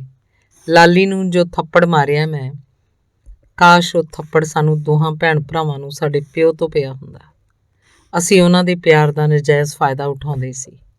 ਘੋੜੇ ਨੂੰ ਤੇਜ਼ ਭਜਾਉਣ ਲਈ ਛਾਂਟ ਵੀ ਜ਼ਰੂਰੀ ਹੁੰਦੀ ਹੈ, ਨਹੀਂ ਤਾਂ ਜ਼ਿੰਦਗੀ ਦੀ ਰੇਸ 'ਚ ਅਸੀਂ ਬਹੁਤ ਪਿੱਛੇ ਰਹਿ ਜਾਵਾਂਗੇ। ਲਾਲੀ ਨੇ ਸਰੀਰਕ ਨਸ਼ੇ 'ਚ ਅੰਨੇ ਹੋ ਕੇ ਆਪਣੇ ਪਿਆਰ ਦਾ ਬਲਾਤਕਾਰ ਕੀਤਾ ਤੇ ਮੈਂ ਦੌਲਤ ਦੇ ਨਸ਼ੇ 'ਚ ਅੰਨੀ ਹੋ ਗਈ। ਭੁੱਲ ਹੀ ਗਈ ਕਿ ਮੈਂ ਕਿੰਨੇ ਅਨਮੋਲ ਖਜ਼ਾਨੇ ਨੂੰ ਆਪਣੇ ਹੱਥੀਂ ਅੱਗ ਲਾ ਰਹੀ ਹਾਂ। ਮੈਂ ਪੂਰੇ ਹੋਸ਼ ਹਵਾਸ 'ਚ ਆਪਣੇ ਪਿਆਰ ਦਾ ਹੀ ਬਲਾਤਕਾਰ ਕਰ ਬੈਠੀ। ਸ਼ਿੰਦਰ ਨੂੰ ਪਤਾ ਹੀ ਨਾ ਲੱਗਾ ਕਦੋਂ ਸੋਚਾਂ ਸੋਚਦੀ ਉਹ ਘਰ ਦਾ ਗੇਟ ਵੜ ਗਈ। ਸਾਹਮਣੇ ਮੰਜੇ 'ਤੇ ਪਏ ਪਿਓ ਨੂੰ ਸਤਿ ਸ਼੍ਰੀ ਅਕਾਲ ਬੁਲਾਈ। ਸਤਿ ਸ਼੍ਰੀ ਅਕਾਲ ਪੁੱਤਰ, ਤੂੰ ਕਿਵੇਂ ਆਈ? ਬਸ ਵੈਸੇ ਹੀ ਡੈਡੀ, ਆਖੋ ਕਮਰੇ 'ਚ ਵੜ ਗਈ। 2 ਦਿਨ ਉਹ ਕਮਰੇ 'ਚ ਹੀ ਪਈ ਰਹੀ। ਸੁਰੈਣ ਸਿੰਘ ਦੇ ਕਹਿਣ 'ਤੇ ਰੋਟੀ ਖਾਂਦੀ ਤੇ ਫਿਰ ਪੈ ਜਾਂਦੀ। ਸੁਰੈਣ ਸਿੰਘ ਨੇ ਵੀ ਉਹਨੂੰ ਉਦਾਸ ਵੇਖ ਕੇ ਜ਼ਿਆਦਾ ਗੱਲ ਨਾ ਕੀਤੀ। ਉਹਨੂੰ ਲੱਗਿਆ ਸ਼ਾਇਦ ਸ਼ਿੰਦਰ ਨੂੰ ਆਪਦੇ ਭਰਾ ਦੀ ਕਰਤੂਤ ਦਾ ਪਤਾ ਲੱਗ ਗਿਆ ਹੋਣਾ, ਤਾਂ ਹੀ ਦੁਖੀ ਹੈ। ਉਹ ਪਛਤਾ ਰਿਹਾ ਸੀ, ਉਹਨੇ ਤਾਂ ਬੱਚਿਆਂ ਨੂੰ ਆਜ਼ਾਦੀ ਦੇ ਖੰਭ ਦੇਣੇ ਚਾਹੇ ਤਾਂ ਕਿ ਉੱਚੇ ਅਸਮਾਨਾਂ 'ਚ ਉਡਾਰੀਆਂ ਮਾਰ ਸਕਣ, ਪਰ ਬੱਚਿਆਂ ਨੇ ਤਾਂ ਉਹਦਾ ਬਣਿਆ ਹੋਇਆ ਘਰ ਹੀ ਢਾਹ ਦਿੱਤਾ ਸੀ। ਅਸਮਾਨ 'ਚ ਉਡਾਰੀ ਲਾ ਕੇ ਵਾਪਸ ਆਰਾਮ ਕਰਨ ਤਾਂ ਆਖਰ ਘਰ ਹੀ ਆਉਣਾ ਹੋਇਆ। ਰਾਤ ਨੂੰ ਗੇਟ ਖੜਕਣ ਦੀ ਆਵਾਜ਼ ਆਈ। ਸੁਰੈਣ ਸਿੰਘ ਨੇ ਟਾਈਮ ਵੇਖਿਆ, 10 ਵੱਜ ਰਹੇ ਸਨ। ਇਸ ਵੇਲੇ ਕੌਣ ਆ ਸਕਦਾ ਹੈ? ਸੋਚਦਿਆਂ ਉਹਨੇ ਗੇਟ ਖੋਲ੍ਹ ਦਿੱਤਾ। ਲਾਲੀ ਧੱਕਾ ਮਾਰ ਕੇ ਅੰਦਰ ਵੜ ਆਇਆ। ਸੁਰੈਣ ਸਿੰਘ ਵੀ ਕਾਹਲੀ ਨਾਲ ਉਹਦੇ ਪਿੱਛੇ ਹੋ ਤੁਰਿਆ। ਉਹਨੂੰ ਗੇਟ ਦਾ ਕੁੰਡਾ ਲਾਉਣਾ ਵੀ ਭੁੱਲ ਗਿਆ। ਸ਼ਿੰਦਰ, ਇਹ ਸ਼ਿੰਦਰ।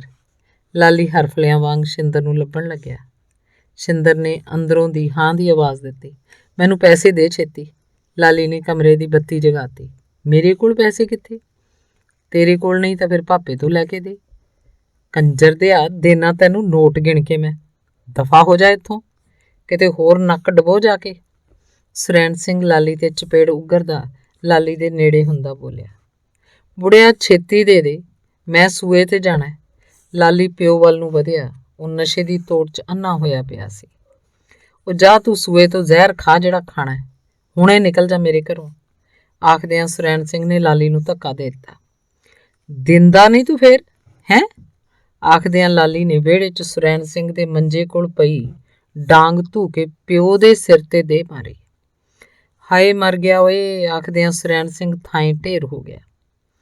ਕੁੱਤਿਆ ਹਰਾਮਦਿਆ, ਤੂੰ ਪਿਓ ਨੂੰ ਮਾਰਿਆ, ਤੈਨੂੰ ਛੱਡਦੀ ਨਹੀਂ ਮੈਂ।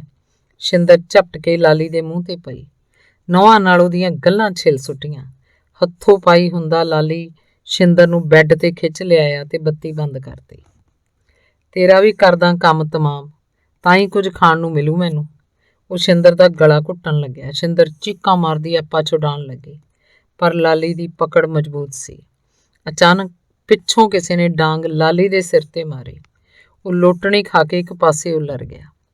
ਸ਼ਿੰਦਰ ਉੱਠ ਕੇ ਪਾਸੇ ਹੋ ਕੇ ਖਲੋ ਗਈ। ਉਹਦਾ ਸਾਹ ਨਾਲ ਸਾਹ ਨਹੀਂ ਸੀ ਰਲ ਰਿਹਾ। ਸਿਰਹਾਣੇ ਪਿਆ ਪਾਣੀ ਦਾ ਗਲਾਸ ਪੀਤਾ ਤਾਂ ਉਹਨੂੰ ਥੋੜ੍ਹੀ ਹੋਸ਼ ਆਈ। ਬਾਹਰੋਂ ਵਰਾਂਡੇ ਦੀ ਬੱਤੀ ਦਾ ਮਿੰਨਾ ਮਿੰਨਾ ਚਾਨਣ ਆ ਰਿਹਾ ਸੀ। ਸ਼ਿੰਦਰ ਨੇ ਵੇਖਿਆ ਉਹਦੇ ਪਿਓ ਦੀ ਡਾਂਗ ਲਈ ਉੱਚਾ ਲੰਮਾ ਮੁੰਡਾ ਖਲੋਤਾ ਹੈ। ਮੁੰਡੇ ਨੇ ਕਾਲੀ ਪੈਂਟ, ਕੋਕਾ ਕੋਲਾ ਸ਼ਰਟ ਤੇ ਕੋਕਾ ਕੋਲਾ ਪੱਗ ਬੰਨੀ ਹੈ। ਖੱਬੀ ਵੱਖੀ ਕੋਲ ਲਮਕਦੇ ਡੱਬ 'ਚ ਪਿਸਤੌਲ ਹੈ। ਮੁੰਡੇ ਦੇ ਮੂੰਹ ਤੇ ਬੰਨਿਆ ਕੱਪੜਾ ਲੈ ਕੇ ਥੱਲੇ ਡਿੱਗ ਪਿਆ। ਸ਼ਿੰਦਰ ਬੁਰੀ ਤਰ੍ਹਾਂ ਡਰ ਗਈ। ਉਹਨੂੰ ਭਗਤ ਸਿੰਘ ਦੀ ਤਸਵੀਰ ਯਾਦ ਆਈ। ਉਹਨੂੰ ਲੱਗਿਆ ਜਿਵੇਂ ਭਗਤ ਸਿੰਘ ਸੱਚੀ ਖੜਾ ਹੋਵੇ। ਡਰੋ ਨਾ, ਮੈਂ ਨਿੰਦਰ ਹਾਂ ਗਿੱਲਾਂ ਵਾਲੀ ਤੋਂ, ਨਿੰਦਰ ਹੌਲੀ ਆਵਾਜ਼ 'ਚ ਬੋਲਿਆ। ਸ਼ਿੰਦਰ ਬੋਲਣਾ ਚਾਹੁੰਦੀ ਸੀ ਪਰ ਉਹਦਾ ਸੰਗ ਸਾਥ ਨਹੀਂ ਦੇ ਰਿਹਾ ਸੀ।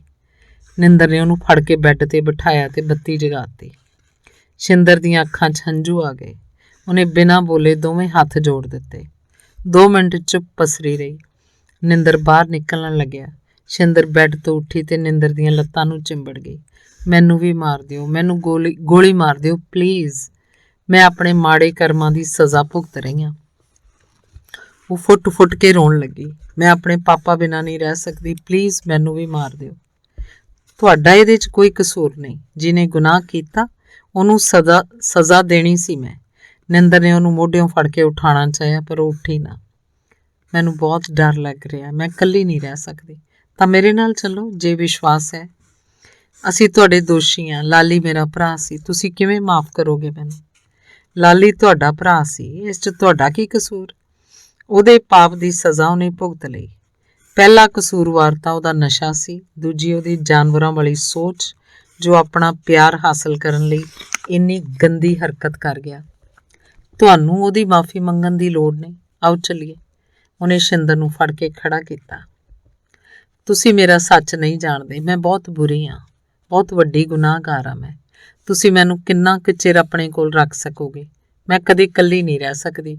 ਉਹ ਬੱਚਿਆਂ ਵਾਂਗ ਗਿੜਗਿੜਾ ਰਹੀ ਸੀ। ਸੱਚ ਉਹ ਹੁੰਦਾ ਜਦੋਂ ਸਾਨੂੰ ਆਪਣੇ ਕੀਤੇ ਦਾ ਬਹੁਤ ਪਛਤਾਵਾ ਹੋ ਜਾਏ ਤੇ ਅਸੀਂ ਮਾੜਾ ਰਾਹ ਛੱਡ ਕੇ ਚੰਗੇ ਰਾਹ ਵੱਲ ਕਦਮ ਪੁੱਟੀਏ। ਆਖਦਿਆਂ ਨਿੰਦਰ ਨੇ ਉਹਦੀਆਂ ਅੱਖਾਂ ਦੇ ਹੰਝੂ ਆਪਣੀਆਂ ਉਂਗਲਾਂ ਨਾਲ ਪੂੰਝ ਦਿੱਤੇ। ਜੇ ਤੁਹਾਨੂੰ ਸੱਚਮੁੱਚ ਪਛਤਾਵਾ ਹੈ ਤਾਂ ਮੇਰੇ ਨਾਲ ਚੱਲ ਸਕਦੇ ਹੋ। ਮੈਂ ਹਮੇਸ਼ਾ ਤੁਹਾਡਾ ਸਹਾਰਾ ਬਣਾਂਗਾ। ਪਾਪਾ ਨੂੰ ਮੈਂ ਇੱਦਾਂ ਛੱਡ ਕੇ ਕਿਵੇਂ ਜਾਵਾਂ?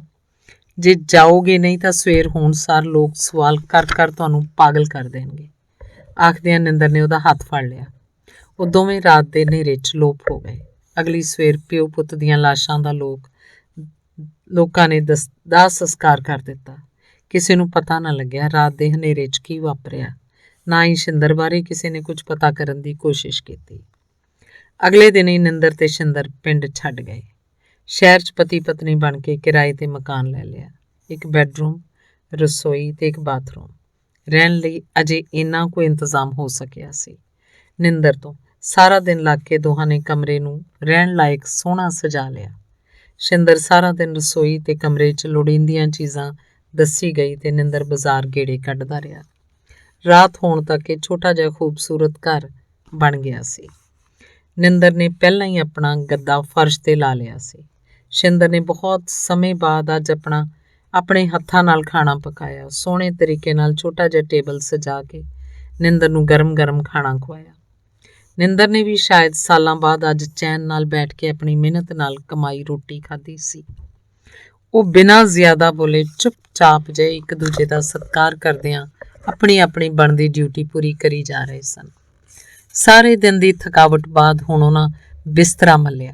ਸ਼ਿੰਦਰ ਇੱਕ ਪਾਸੇ ਛੋਟੇ ਦੀਵਾਨ ਬੈੱਡ ਤੇ ਪਈ ਸੀ ਤੇ ਦੂਜੇ ਪਾਸੇ ਵਾਲੀ ਕੰਧ ਦੇ ਨਾਲ ਨਿੰਦਰ ਆਪਣਾ ਬਿਸਤਰਾ ਲਾਈ ਪਿਆ ਸੀ। ਸ਼ਿੰਦਰ ਨੂੰ ਇਹ ਸਭ ਕੁਝ ਇੱਕ ਸੁਪਨੇ ਵਾਂਗ ਲੱਗ ਰਿਹਾ ਸੀ। ਕਿਸੇ ਅਜਨਬੀ ਨਾਲ ਉਹ ਇੰਨੀ ਆਪਣੱਤ ਨਾਲ ਇੱਕ ਕਮਰੇ 'ਚ ਪਈ ਸੀ ਜਿਹਨੂੰ 2 ਦਿਨ ਪਹਿਲਾਂ ਤੋਂ ਉਹ ਜਾਣਦੀ ਵੀ ਨਹੀਂ ਸੀ। ਇਹ ਉਸ ਨਾਲ ਕੋਈ ਛਲ ਹੋ ਰਿਹਾ ਸੀ ਜਾਂ ਸੱਚਮੁੱਚ ਇਹ ਅਸਲੀਅਤ ਸੀ? ਉਹ ਸੋਚ ਰਹੀ ਸੀ, ਨਿੰਦਰ ਨੂੰ ਕਿਵੇਂ ਦੱਸਾਂ ਕਿ ਮੈਂ ਕਿੰਨੇ ਬੁਰੇ ਕੰਮ ਕੀਤੇ ਨੇ, ਜੋ ਕਿ ਇੱਕ ਇੱਜ਼ਤਦਾਰ ਕੁੜੀ ਨੂੰ ਬਿਲਕੁਲ ਸੋਚਣੇ ਵੀ ਨਹੀਂ ਚਾਹੀਦੇ। ਕਿੰਨਾ ਵਿਸ਼ਵਾਸਘਾਤ ਕੀਤਾ ਉਹਨੇ ਕਿਸੇ ਨਾਲ। ਸੋਚਦਿਆਂ ਉਹਦੀਆਂ ਅੱਖਾਂ ਭਰ ਆਈਆਂ। ਅੱਖਾਂ ਦਾ ਪਾਣੀ ਉਹਨੇ ਚੁੰਨੀ ਦੇ ਪੱਲੇ ਨਾਲ ਪੂੰਝ ਲਿਆ। ਉਹਨੂੰ ਲਾਲੀ ਯਾਦ ਆਇਆ। ਕਿਵੇਂ ਦਿਨਾਂ ਘੜੀਆਂ 'ਚ ਹੀ ਲਾਲੀ ਦਾ ਕੀ ਬਣ ਗਿਆ। ਹੋਸ਼ ਸੰਭਾਲਣ ਤੋਂ ਬਾਅਦ ਲਾਲੀ ਨਾਲ ਖੇਡਦੀ ਵੱਡੀ ਹੋਈ ਸੀ ਉਹ। ਭਾਵੇਂ ਉਸ ਤੋਂ ਉਮਰ 'ਚ 3 ਸਾਲ ਛੋਟਾ ਸੀ, ਪਰ ਉਹਨੂੰ ਲਾਲੀ ਦਾ ਮਾਂ ਪਿਓ ਵਰਗਾ ਆਸਰਾ ਸੀ। ਪਾਪਾ ਡਿਪੂ ਤੋਂ ਆਵੇਗਾ ਨਾ ਤਾਂ ਗਰਮ ਗਰਮ ਰੋਟੀ ਖਵਾਵਾਂਗੇ, ਚੰਗਾ ਸ਼ਿੰਦਰ? ਤੇ ਉਹ ਆਪ ਰੋਟੀਆਂ ਪਕਾਉਣ ਲੱਗ ਜਾਂਦਾ। ਮਾਂ ਦੇ ਜਾਣ ਦਾ ਸਦਮਾ ਲਾਲੀ ਦੇ ਸਾਥ ਨਾਲ ਕਿੰਨਾ ਘੱਟ ਮਹਿਸੂਸ ਹੁੰਦਾ ਸੀ। ਕਦੇ ਉਹਨੇ ਮੈਨੂੰ ਪੜ੍ਹਨ ਤੋਂ ਜਾਂ ਬਾਹਰ ਅੰਦਰ ਜਾਣ ਤੋਂ ਨਹੀਂ ਰੋਕਿਆ ਸੀ। ਪਿੰਡ ਦੇ ਹੋਰ ਮੁੰਡੇ ਆਪਣੀਆਂ ਭੈਣਾਂ ਨੂੰ ਜ਼ਿਆਦਾ ਪੜ੍ਹਨ ਤੋਂ ਵਰਜ ਕੇ ਰੱਖਦੇ, ਪਰ ਲਾਲੀ ਹਮੇਸ਼ਾ ਕਹਿੰਦਾ, ਸ਼ਿੰਦਰ ਭੈਣੇ, ਕੰਮ ਦੀ ਫਿਕਰ ਨਾ ਤੂੰ ਕਰੀ, ਮੈਂ ਤੇ ਪਾਪਾ ਆਪੇ ਕਰ ਲਾਂਗੇ, ਤੂੰ ਬਸ ਪੜ੍ਹਿਆ ਕਰ ਮਨ ਲਾ ਕੇ। ਇਹੀ ਪੜ੍ਹਾਈ ਤੇਰੇ ਕੰਮ ਆਏਗੀ ਭੈਣੇ। ਤੇ ਆਪ ਪਤਾ ਨਹੀਂ ਕਿਹੜੇ ਵੇਲੇ ਉਹ ਪੜ੍ਹਾਈ ਦੀ ਕੀਮਤ ਭੁੱਲ ਬੈਠਾ। ਪਤਾ ਹੀ ਨਹੀਂ ਕਿਹੜੇ ਮੁੰਡਿਆਂ ਨੇ ਉਹਨੂੰ ਕਦੋਂ ਨਸ਼ੇ ਦੀ ਦਲਦਲ 'ਚ ਧੱਕ ਦਿੱਤਾ। ਭੱਜ ਭੱਜ ਕੰਮ ਕਰਨ ਵਾਲਾ ਲਾਲੀ ਜਵਾਨੀ 'ਚ ਪੈਰ ਧਰਦਿਆਂ ਲੜਖੜਾ ਕੇ ਡਿੱਗਣ ਲੱਗ ਪਿਆ। ਅਖੀਰ ਇੰਨਾ ਵੱਡਾ ਗੁਨਾਹ, ਕੁੜੀ ਦਾ ਬਲਾਤਕਾਰ। ਸ਼ਿੰਦਰ ਦੇ ਕੰਨਾਂ 'ਚ ਨੂਰ ਦੀਆਂ ਚੀਕਾਂ ਗੂੰਜਣ ਲੱਗੀਆਂ। ਉਹਦੇ ਲੂੰ ਕੰਡੇ ਖੜੇ ਹੋ ਗਏ। ਉਹਦਾ ਦਿਲ ਘਬਰਾਉਣ ਲੱਗਾ। ਉਹਦੇ ਮੂੰਹ 'ਚੋਂ ਚੀਕ ਨਿਕਲ ਗਈ। ਉਹ ਅੱਬੜਵਾਏ ਉੱਠ ਕੇ ਬੈਠ ਗਈ। ਨਿੰਦਰ ਭੱਜ ਕੇ ਰਸੋਈ 'ਚੋਂ ਪਾਣੀ ਦਾ ਗਲਾਸ ਲਿਆਇਆ ਤੇ ਸ਼ਿੰਦਰ ਦੇ ਮੂੰਹ ਨੂੰ ਲਾ ਦਿੱਤਾ। ਕੀ ਹੋਇਆ, ਤੁਸੀਂ ਸੁੱਤੇ ਨਹੀਂ ਜਾਂ ਕੋਈ ਬੁਰਾ ਸੁਪਨਾ ਵੇਖਿਆ? ਮੈਂ ਸਮਝ ਸਕਦਾ ਤੁਹਾਡੇ ਤੇ ਕੀ ਬੀਤ ਰਹੀ ਹੋਏਗੀ। ਤੁਸੀਂ ਆਪਣਾ ਪਰਿਵਾਰ ਗਵਾਇਆ, ਪਰ ਹੁਣ ਤੁਹਾਨੂੰ ਥੋੜ੍ਹਾ ਹੌਸਲਾ ਰੱਖਣਾ ਪੈਣਾ। ਨਿੰਦਰ ਉਹਦੇ ਮੱਥੇ ਤੋਂ ਪਸੀਨਾ ਪੂੰਝਦਾ ਬੋਲਿਆ। ਸ਼ਿੰਦਰ ਚੁੱਪ ਕਰਕੇ ਘੁੱਟ-ਘੁੱਟ ਪਾਣੀ ਪੀਂਦੀ ਰਹੀ। ਉਹਦੇ ਹੱਥ ਕੰਬ ਰਹੇ ਸਨ। ਮੈਂ ਆਪਣੀ ਜਾਨ ਤੋਂ ਪਿਆਰੀ ਭੈਣ ਤੇ ਬਹੁਤ ਪਿਆਰ ਕਰਨ ਵਾਲੀ ਮਾਂ ਗਵਾਈ ਹੈ। ਆਪਾਂ ਦੋਵੇਂ ਤਾਂ ਇੱਥੇ ਆ ਗਏ ਹਾਂ। ਘਰ ਮੇਰੇ ਪਾਪਾ ਦਾ ਕੀ ਹਾਲ ਹੋ ਰਿਹਾ ਹੋਏਗਾ ਤੁਸੀਂ ਸਮਝ ਸਕਦੇ ਹੋ। ਪਰ ਹੁਣ ਪਿਛਾਂਹ ਨੂੰ ਵੇਖਣ ਨਾਲ ਸਿਰਫ ਦਰਦ ਹੋਏਗਾ, ਸਦਮਾ ਲੱਗੇਗਾ ਤੇ ਆਪਾਂ ਕਦੇ ਵੀ ਇਸ ਦੁੱਖ 'ਚੋਂ ਬਾਹਰ ਨਹੀਂ ਨਿਕਲ ਸਕਾਂਗੇ। ਮੈਨੂੰ ਵੀ ਬਹੁਤ ਦੁੱਖ ਹੈ, ਪਰ ਮੈਂ ਤੁਹਾਨੂੰ ਇੱਥੇ ਆਪਣੀ ਜ਼ਿੰਮੇਵਾਰੀ ਤੇ ਲਿਆਇਆ ਵਾਂ। ਪਲੀਜ਼ ਆਪਣੇ ਆਪ ਨੂੰ ਸੰਭਾਲੋ।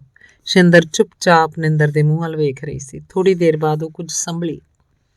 ਤੁਸੀਂ ਮੈਨੂੰ ਮਾਫ਼ ਕਰ ਦਿੱਤਾ? ਉਹਨੇ ਨਿੰਦਰ ਨੂੰ ਸਵਾਲ ਕੀਤਾ।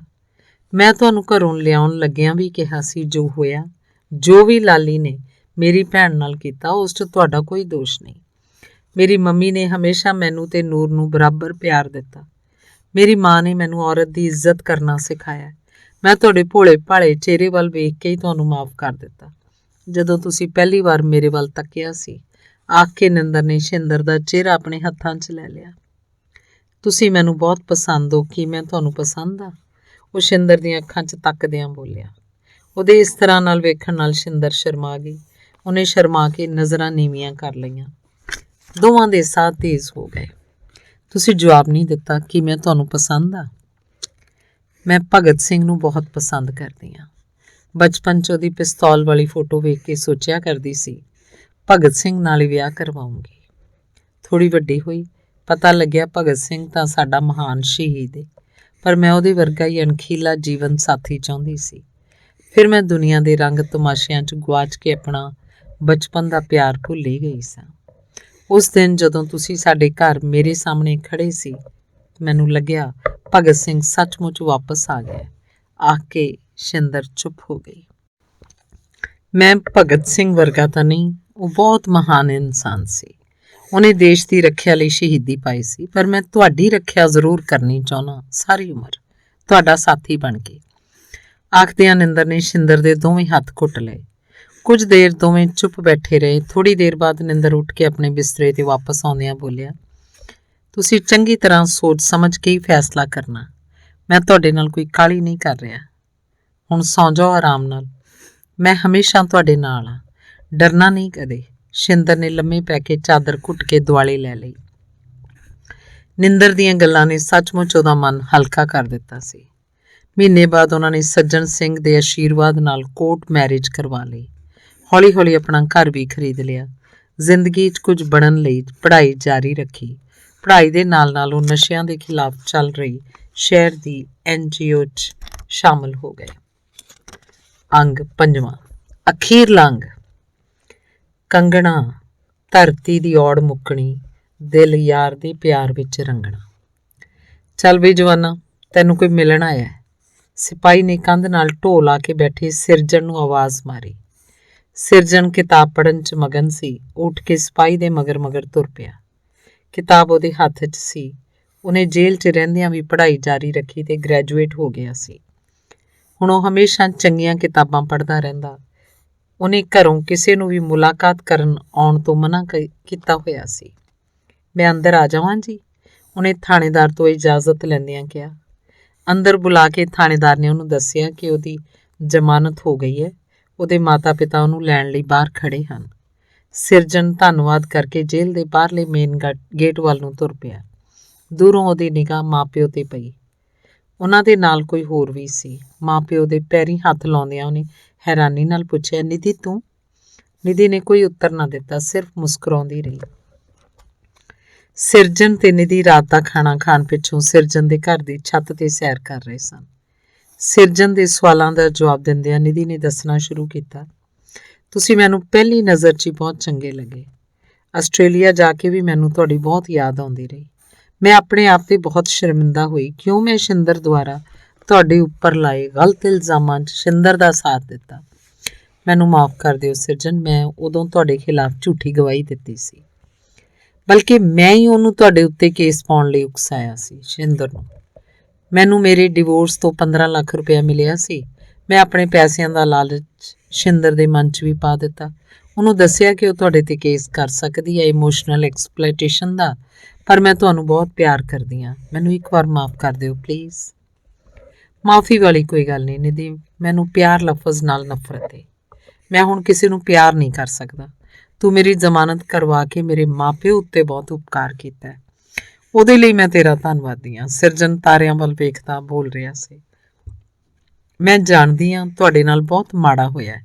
ਪਲੀਜ਼ ਮੈਨੂੰ ਇੱਕ ਚਾਂਸ ਦੇ ਦਿਓ। ਜ਼ਿੰਦਗੀ 'ਚ ਬਹੁਤ ਮੋੜ ਆਉਂਦੇ ਨੇ, ਪਰ ਆਖਰੀ ਮੰਜ਼ਿਲ ਸਾਡੇ ਦਿਲ ਤੋਂ ਹੋ ਕੇ ਰੂਹ ਤੱਕ ਅੱਪੜਦੀ ਹੈ। ਮੈਂ ਤੁਹਾਡੇ ਨਾਲ ਰੂਹ ਤੋਂ ਜੁੜੀ ਹਾਂ। ਮੈਂ ਤੁਹਾਡੇ ਅੰਦਰ ਮਰ ਚੁੱਕੇ ਪਿਆਰ ਨੂੰ ਫਿਰ ਜ਼ਿੰਦਾ ਕਰ ਦਾਂਗੀ। ਨਿਧੀ ਨੇ ਸਿਰਜਣ ਦੇ ਦੋਵੇਂ ਹੱਥ ਫੜ ਕੇ ਆਪਣੀ ਛਾਤੀ ਨਾਲ ਘੁੱਟਦਿਆਂ ਕਿਹਾ। 2 ਮਿੰਟ ਦੀ ਚੁੱਪ ਪਿੱਛੋਂ ਨਿਧੀ ਫੇਰ ਬੋਲੀ, ਮੈਂ ਕਾਲਜ ਤੋਂ ਛੁੱਟੀਆਂ ਲੈ ਕੇ ਬਸ ਤੁਹਾਨੂੰ ਮਿਲਣ ਆਈ ਹਾਂ। ਆਸਟ੍ਰੇਲੀਆ ਜਾਣ ਤੋਂ 6 ਮਹੀਨੇ ਬਾਅਦ ਹੀ ਮੈਂ ਆਪਣੇ ਮੰਮੀ ਨੂੰ ਵੀ ਉੱਥੇ ਹੀ ਲੈ ਗਈ ਸੀ। ਮੈਂ ਤੁਹਾਡਾ ਸਪਾਊਸ ਵੀਜ਼ਾ ਲਵਾਂਗੀ। ਆਪਾਂ ਮੰਮੀ ਪਾਪਾ ਨੂੰ ਵੀ ਉੱਥੇ ਲੈ ਜਾਂਦੇ ਹਾਂ। ਆਪਣੇ ਮਾਪਿਆਂ ਨੇ ਬਹੁਤ ਦੁੱਖ ਵੇਖਿਆ, ਹੁਣ ਉਹਨਾਂ ਨੂੰ ਸੁੱਖ ਦੇਣਾ ਹੈ ਆਪਾਂ। ਨਿਧੀ ਬੋਲਦੀ ਰਹੀ। ਸਿਰਜਣ ਉਹਦੇ ਮੂੰਹ ਵੱਲ ਵੇਖਦਾ ਰਿਹਾ। ਮੈਂ ਕੁਝ ਵੀ ਸੋਚ ਸਕਣ ਦੀ ਹਾਲਤ ਵਿੱਚ ਨਹੀਂ ਹਾਂ ਨਿਧੀ, ਤੈਨੂੰ ਜਿਵੇਂ ਠੀਕ ਲੱਗਦਾ ਵੇਖ ਲੈ। ਅਜੇ ਸਿਰਜਣ ਆਖ ਹੀ ਰਿਹਾ ਸੀ ਕਿ ਨਿਧੀ ਨੇ ਉਹਨੂੰ ਘੁੱਟ ਕੇ ਗਲਵੱਕੜੀ ਪਾ ਲਈ। ਸਿਰਜਣ ਦੀਆਂ ਅੱਖਾਂ 'ਚ ਵੇਖਦੀ ਬੋਲੀ, ਮੈਂ ਤੁਹਾਡੇ ਹੱਥ ਦੀ ਪਹਿਲੀ ਛੋਹ ਨੂੰ ਕਦੇ ਵੀ ਨਹੀਂ ਭੁੱਲ ਸਕੀ। ਮੈਂ ਤਾਂ ਆਪ ਹੈਰਾਨ ਹਾਂ, ਮੈਨੂੰ ਹੋ ਕੀ ਗਿਆ। ਹਾਂ ਮੈਨੂੰ ਪਿਆਰ ਹੈ ਸਿਰਜਣ, ਪਰ ਮੈਂ ਤੁਹਾਡੇ ਨਾਲ ਕੋਈ ਜ਼ਬਰਦਸਤੀ ਨਹੀਂ ਕਰਾਂਗੀ। ਤੁਸੀਂ ਆਪਣਾ ਪੂਰਾ ਸਮਾਂ ਲਓ, ਸੋਚ ਕੇ ਵੇਖਣਾ। ਜੇ ਕਦੇ ਇੱਕ ਪਲ ਲਈ ਵੀ ਤੁਹਾਡਾ ਦਿਲ ਮੇਰੇ ਲਈ ਧੜਕਿਆ ਤਾਂ ਮੈਂ ਸਾਰੀ ਉਮਰ ਤੁਹਾਡੇ ਪੱਲੇ ਨਾਲ ਬੱਝਣ ਲਈ ਤਿਆਰ ਹਾਂ। ਜੇ ਤੁਸੀਂ ਮੈਨੂੰ ਕਦੇ ਮਾਫ਼ ਕਰ ਸਕੇ ਤਾਂ ਮੇਰੇ ਪਿਆਰ ਬਾਰੇ ਇੱਕ ਵਾਰ ਜ਼ਰੂਰ ਸੋਚਣਾ। ਨਿਧੀ ਬੋਲਦੀ ਰਹੀ ਤੇ ਸਿਰਜਣ ਗੁੰਮਸੁੰਮ ਉਹਦੇ ਮੂੰਹ ਵੱਲ ਤੱਕਦਾ ਰਿਹਾ। ਉਹਦਾ ਪੱਥਰ ਹੋ ਚੁੱਕਿਆ ਦਿਲ ਕਿਸੇ ਦੀ ਧੜਕਣ ਸੁਣਨ ਤੋਂ ਅਸਮਰਥ ਸੀ। ਅਗਲੇ ਦਿਨ ਨਿਧੀ ਸੰਗਰੂਰ ਆਪਣੇ ਭਰਾ ਕੋਲ ਜਾਣ ਲਈ ਤਿਆਰ ਹੋ ਗਈ। ਉਹਦੇ ਆਸਟ੍ਰੇਲੀਆ ਜਾਣ ਤੋਂ ਬਾਅਦ ਉਹਨੇ ਫੋਨ 'ਤੇ ਰੋ ਰੋ ਕੇ ਆਪਣੇ ਭਰਾ ਤੇ ਪਿਓ ਕੋਲੋਂ ਮਾਫ਼ੀਆਂ ਮੰਗੀਆਂ ਤੇ ਉਹਨਾਂ ਨੇ ਉਹਨੂੰ ਮਾਫ਼ ਵੀ ਕਰ ਦਿੱਤਾ। ਆਖਿਰ ਪਿਤਾ ਦਾ ਦਿਲ ਧੀ ਲਈ ਪਸੀਜ ਹੀ ਗਿਆ। ਉਹਦੇ ਭਰਾ ਭਰਜਾਈ ਉਹਦੀ ਘਰ ਆਉਣ ਦੀ ਬੇਸਬਰੀ ਨਾਲ ਉਡੀਕ ਕਰ ਰਹੇ ਸਨ। ਸਿਰਜਣ ਦੇ ਮਾਪਿਓ ਬਾਰ-ਬਾਰ ਹੱਥ ਜੋੜ ਕੇ ਨਿਧੀ ਦਾ ਧੰਨਵਾਦ ਕਰ ਰਹੇ ਸਨ।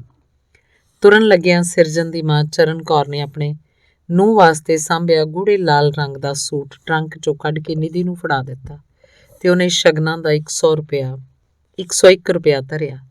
ਧੀਏ, ਤੇਰੀ ਬਦੌਲਤ ਅੱਜ ਮੈਂ ਆਪਣੇ ਪੁੱਤ ਦਾ ਮੂੰਹ ਦੇਖ ਸਕੀ ਹਾਂ। ਰੱਬ ਤੈਨੂੰ ਦੁਨੀਆ ਦੇ ਸਾਰੇ ਭਾਗ ਲਾਵੇ। ਮਾਂ ਵੱਲੋਂ ਆਹ ਸ਼ਗਨ ਰੱਖ ਲੈ, ਆਖਦਿਆਂ ਚਰਨ ਕੌਰ ਨੇ ਆਪਣੀਆਂ ਅੱਖਾਂ ਪੂੰਝ ਲਈਆਂ।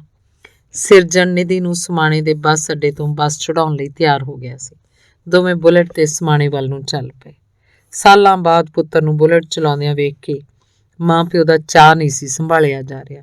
ਦੋਵੇਂ ਬਾਰ-ਬਾਰ ਤੇਰਾ ਸ਼ੁਕਰ ਹੈ ਪਰਮਾਤਮਾ ਆ ਕੇ ਹੱਥ ਜੋੜ ਲੈਂਦੇ। ਨੀ ਚਰਨਕੁਰੇ ਘਰੇ ਹੀ ਹੈ। ਸਿਰਜਣ ਦੇ ਜਾਣ ਤੋਂ 5 ਮਿੰਟ ਬਾਅਦ ਹੀ ਗੁਆਂਢਣ ਮੀਤੋ ਨੇ ਗੇਟ ਟੱਪਦਿਆਂ ਪੁੱਛਿਆ। ਉਹ ਵਿਹੜੇ 'ਚ ਪਈ ਮੰਜੀ ਤੇ ਬੈਠਦਿਆਂ ਚੁੰਨੀ ਦਾ ਪੱਲਾ ਸੁਆਰਦੀ ਬੋਲੀ, ਨੀ ਵੇਖ ਲੈ ਕਰਤੀ ਬਾਬਾ ਜੀ ਨੇ ਕਰਾਮਾਤ। ਆ ਗਿਆ ਨਾ ਪੁੱਤ ਮਿੱਥੀ ਸਜ਼ਾ ਤੋਂ ਪਹਿਲਾਂ ਹੀ ਬਾਹਰ। ਹੁਣ ਦੱਸ ਮੰਨ ਗਈ ਸਮਾਣੇ ਵਾਲੇ ਬਾਬਾ ਜੀ ਦੀ ਕਿਰਪਾ ਨੂੰ? ਭੈਣ ਜੀ ਚਾਹ ਬਣਾਵਾਂ? ਮੀਤੋ ਦੀ ਗੱਲ ਵੱਲ ਧਿਆਨ ਦਿੱਤੇ ਬਿਨਾਂ ਚਰਨ ਕੌਰ ਨੇ ਪੁੱਛਿਆ। ਚਰਨ ਕੌਰ ਦੀਆਂ ਭਿੱਜੀਆਂ ਅੱਖਾਂ ਤੇ ਗੰਭੀਰ ਚਿਹਰਾ ਵੇਖ ਕੇ ਮੀਤੋ ਤੋਂ ਹੋਰ ਕੁਝ ਨਾ ਬੋਲਿਆ ਗਿਆ। 2 ਕੁ ਮਿੰਟ ਬੈਠਣ ਤੋਂ ਬਾਅਦ ਮੀਤੋ ਆਪ ਹੀ ਉੱਠ ਕੇ ਚਲੀ ਗਈ। ਉਹਦੇ ਜਾਣ ਤੋਂ ਬਾਅਦ ਚਰਨ ਕੌਰ ਮੰਜੇ ਤੇ ਲੰਮੀ ਪਈ ਬਾਬੇ ਦੇ ਬੋਲ ਯਾਦ ਕਰਨ ਲੱਗ ਪਈ। ਤੇਰੇ ਪੁੱਤਰ ਦਾ ਵਾਲ ਵੀ ਵਿੰਗਾ ਨਹੀਂ ਹੋਣ ਦੇਵਾਂਗੇ, ਇਹ ਸਾਡਾ ਬਚਨ ਰਿਹਾ। ਸਿਰਜਣ ਦੇ ਪਾਪਾ ਕੀ ਸੱਚਮੁੱਚ ਬਾਬੇ ਦੀ ਕਿਰਪਾ ਨਾਲ ਹੋਇਆ? ਉਹਨੇ ਸਰਦਾਰਾ ਸਿੰਘ ਵੱਲ ਮੂੰਹ ਘੁਮਾਉਂਦਿਆਂ ਪੁੱਛਿਆ। ਇੰਨਾ ਪੈਸਾ ਤੇ ਸੋਨਾ ਗੁਆ ਕੇ ਵੀ ਤੈਨੂੰ ਲੱਗਦਾ ਵੀ ਇਹ ਬਾਬੇ ਦੀ ਕਿਰਪਾ ਹੈ? ਉਹ ਕਮਲੀਏ, ਸੱਚੇ ਸਾਧਾਂ ਨੂੰ ਚੜਾਵੇ ਨਹੀਂ ਚਾਹੀਦੇ ਹੁੰਦੇ। ਉਹ ਸਮਾਜ ਦੀ ਭਲਾਈ ਕਰਦੇ ਨੇ, ਨਾ ਕਿ ਲੋਕਾਂ ਦੀ ਲੁੱਟ ਖਸੁੱਟ। ਦੁੱਖ ਦਰਦ ਤਾਂ ਜ਼ਿੰਦਗੀ ਦਾ ਹਿੱਸਾ ਹੁੰਦੇ ਨੇ, ਇੱਕ ਦੂਜੇ ਦੇ ਪੂਰਕ। ਮੀਤੋ ਵਰਗੀਆਂ ਜਨਾਨੀਆਂ ਤੇ ਉਹਦੇ ਬਾਬੇ ਵਰਗੇ ਆਦਮੀਆਂ ਨੇ ਆਪਣੀ ਰੰਗਲੀ ਧਰਤੀ ਨੂੰ ਜ਼ਹਿਰੀਲੀ ਕਰ ਛੱਡਿਆ। ਜੇ ਇਹ ਤੀਵੀਂ ਬਾਬੇ ਦੀ ਥਾਂ ਆਪਣੇ ਨੂੰਹ ਪੁੱਤ ਦਾ ਖਿਆਲ ਰੱਖੇ ਤਾਂ ਇਹਦਾ ਘਰ ਸੁਰਗ ਹੋਵੇ। ਮੈਂ ਤਾਂ ਹੈਰਾਨ ਕੀ ਮੱਤ ਵੱਜੀ ਲੋਕਾਂ ਦੀ, ਕਿਵੇਂ ਬੇਵਕੂਫ ਬਣੀ ਜਾਂਦੇ ਆ। ਸਰਦਾਰਾ ਸਿੰਘ ਦੀ ਗੱਲ ਚਰਨ ਕੌਰ ਨੂੰ ਹਮੇਸ਼ਾ ਸਹੀ ਲੱਗਦੀ ਸੀ। ਉਹਦਾ ਹਰ ਅੰਦਾਜ਼ਾ ਅੱਜ ਤੱਕ ਸਹੀ ਨਿਕਲਿਆ ਸੀ। ਸਿਰਜਣ ਨੇ ਬਹੁਤ ਮਨਾ ਕਰਨ ਤੇ ਵੀ ਚਰਨ ਕੌਰ ਨੇ ਉਹਨੂੰ ਅੱਗੋਂ ਪੜ੍ਹਾਈ ਕਰਨ ਲਈ ਮਨਾ ਲਿਆ ਸੀ। ਉਹਨੇ ਮਹਿੰਦਰਾ ਕਾਲਜ 'ਚ ਐਮਏ ਇੰਗਲਿਸ਼ ਵਿੱਚ ਐਡਮਿਸ਼ਨ ਲੈ ਲਈ। ਰੋਜ਼ ਬੁਲਟ 'ਤੇ ਉਹ ਕਾਲਜ ਜਾਂਦਾ। ਬੀਤੀਆਂ ਗੱਲਾਂ ਉਹਨੂੰ ਹੁਣ ਘੱਟ ਯਾਦ ਆਉਂਦੀਆਂ। ਰੋਟੀ ਖਾ ਕੇ ਉਹ ਛੱਤ 'ਤੇ ਸੈਰ ਕਰ ਰਿਹਾ ਸੀ। ਪਤਾ ਨਹੀਂ ਕਿਉਂ ਅੱਜ ਉਹਨੂੰ ਨਿਧੀ ਦੀ ਬਹੁਤ ਯਾਦ ਆ ਰਹੀ ਸੀ। ਸੈਰ ਕਰਦਿਆਂ ਨਿਧੀ ਦੀ ਹਰ ਗੱਲ ਯਾਦ ਕਰਦਾ ਰਿਹਾ। ਮੈਂ ਤੁਹਾਡੇ ਨਾਲ ਰੂਹ ਤੋਂ ਜੁੜੀ ਹਾਂ, ਉਹਦੇ ਬੋਲ ਯਾਦ ਆਏ।